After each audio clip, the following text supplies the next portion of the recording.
when we think about pain, chances are you're not going to think of it in a positive light. What do you think about when you think about pain?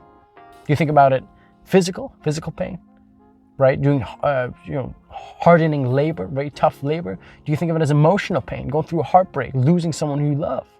I don't know, spiritual pain, you let me know.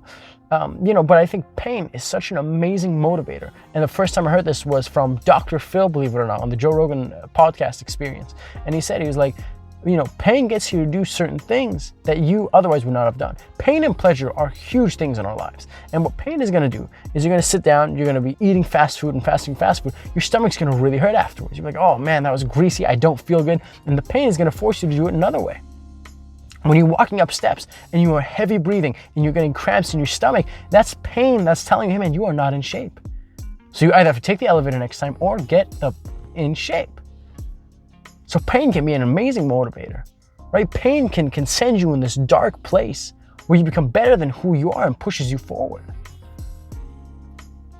Dr. Peterson had this phenomenal analogy once. He said, a lot of the things he knows a bunch about religion. He studies religion, specifically the Bible.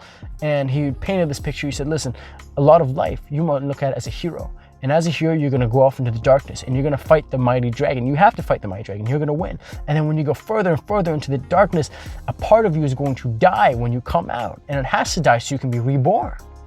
Now, a bunch of people are listening is going, Daniel, what the hell are you talking about? Let's make that practical. Again, these are Dr. Peterson's words. He said, what if the darkness stood for coming out of your comfort zone? What if that meant applying for a job that you had no business applying for? What if that meant asking someone out who you thought was totally out of your league?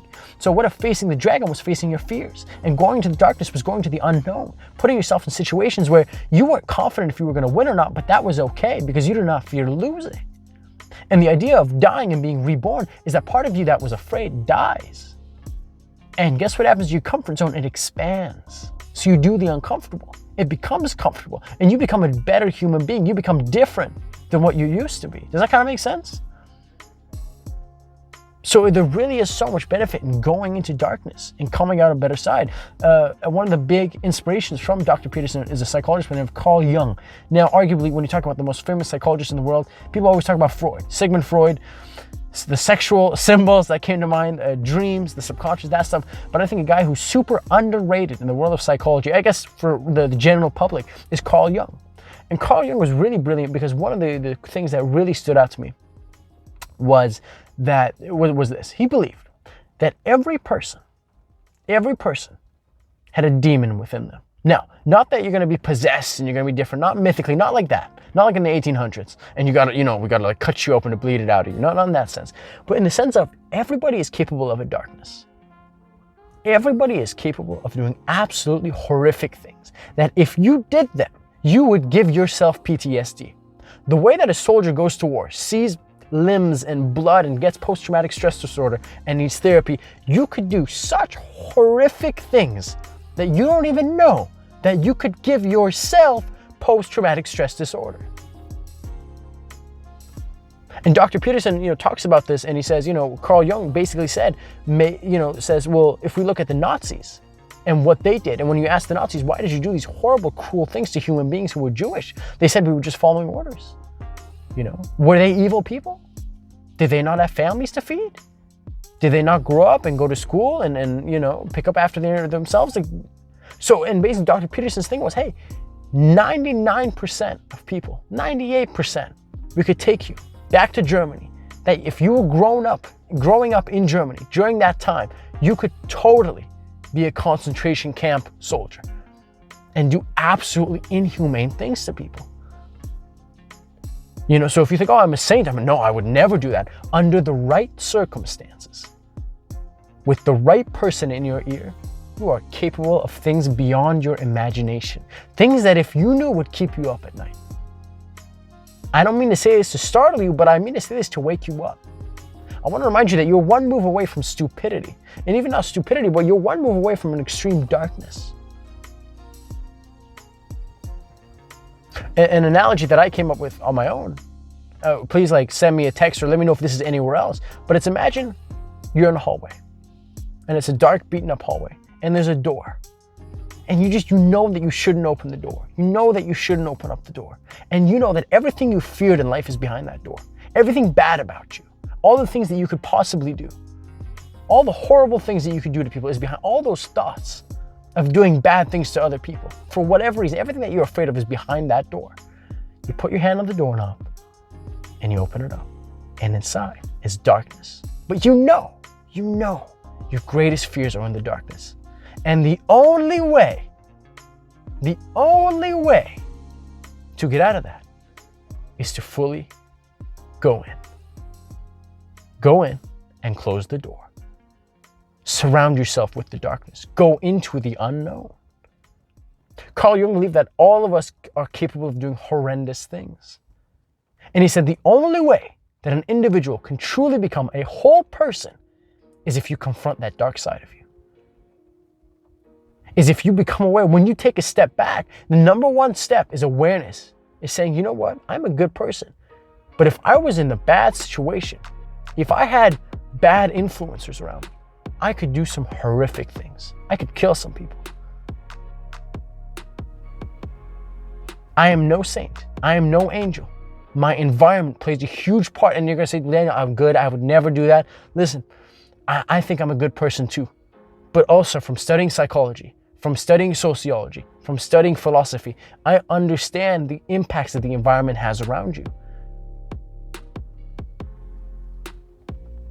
And that every human being in a certain circumstance, without that moral voice, without a moral compass, you will be led down a very, very deep and dirty path into your own personal hell.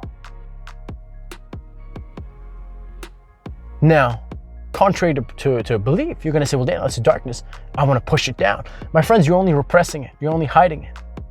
It's like you're having something in your room. Your parents come and check it. You throw it under the bed. It's still in your room. You have to face it. Opening that door and walking into darkness is facing it. It's facing your inner fears, your insecurities, your own personal hell. And when you become aware of it, when you become aware that the room exists and you scavenge every area of the room and you know what you are capable of being, that is when you become a whole person.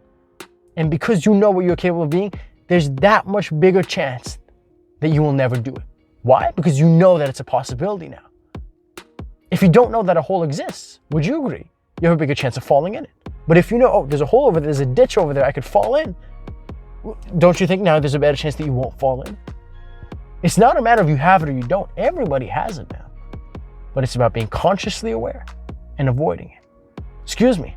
It's about being consciously aware. No, that is it. And people avoid it. People avoid their insecurities. They avoid the darkness. Instead of thinking about traumas, the number one thing that you do when you go to a psychologist or a counselor talking about trauma that you've experienced is they'll get you to repeat that trauma.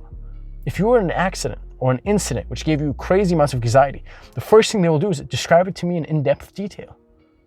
Now, is that easy? Hell no. Can everybody do that? Not at all. That's why sessions take weeks, months, sometimes even years, because it is so painful. Because when you're speaking it, when you're thinking it, it's like you're going through it twice. And for many people, that hell is too hard to go through and they would rather just bury it. And that is understandable. My problem with that is if you bury it, it is forever there. If something happened to you when you were 12 and you bury it, when you're 18, it's still there. When you're 25, it's still, when you're 45, it's still there. You cannot remove yourself from that feeling until you deal with it. And that is what I see the darkness as. Now, if we're looking at it in a positive way, if we're going to switch the view a little bit, back to pain being a motivator, many people have used pain to push them over the edge. Michael Jordan, I don't know if you've seen his documentary on Netflix, The Last Dance. There's a point where he said, the thing that pushed him and the Chicago Bulls to win their first ever NBA championship was losing the year before. And it was that loss that pushed him so much harder. My friends, play any game, either on the Xbox or a sport in real life. Go win. Winning feels good. You want to play a game because it gives you a good feeling. But there's something about losing. When you know you could have won, oh my God, that pushes you like you won't freaking believe. And he said, that's what pushed me over the edge. You have so many people where they were in these dark situations, and it was that, Steve Harvey, I believe, said, listen, if you're going through hell, why the hell would you stop? Why would you ever stop in hell? Get out of there. If you're in a horrible situation, don't stop. Don't stay in that horrible situation. Get out of there. Save yourself. Why would you possibly wait there?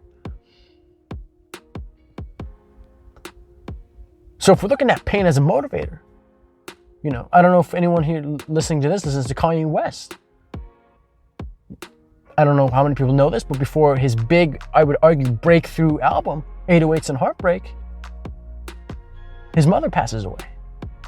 And a lot of the music, a lot of the tone, all of the atmosphere of the album was very sad and heart-wrenching, and it was very, very interesting, very unique. And undoubtedly that was his big inspiration, was his mother passing away. And it did amazing things for him. There was a time way, way, way back when Mike Tyson was invincible. Invincible.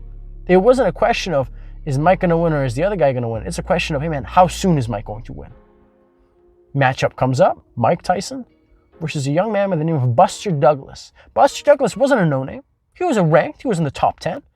But it was really, if you weren't, number 2 guy or number 3 guy against Mike, it was, before the fight started, the commentators, and I quote, say, how long do you think this one's going to last, Tom? I was like, I don't know, Jerry. Well, in the sport of boxing, you never know, but I don't think it's going to make it past the first round. I'm not sure about that first round part, but basically, yeah, they said, I don't know, how long is it going to last? And guess what happens? Buster Douglas loses his mom. Buster Douglas' mom passes away, and he dedicates that fight for his mother. And he does the unthinkable, and he knocks out Mike Tyson. And when you see that, you can find that on YouTube, Buster Douglas knocks out Mike Tyson. It was one of those moments, man, where you're like, oh my, like he's human. And Buster Douglas, out of all people, I'm telling you, my friends, pain does something absolutely crazy for you. And I really want to thank you. I thank you for listening. I thank you for watching. I appreciate your support. I appreciate every single one of you. If you're on YouTube, please like and subscribe if you enjoy this stuff so I can know to make more similar content to this. If you're listening this on the podcast, on the different platforms, thank you, thank you, thank you. I really appreciate your support. I wish you all an absolutely amazing day. Take care of yourselves, my friends. Bye-bye.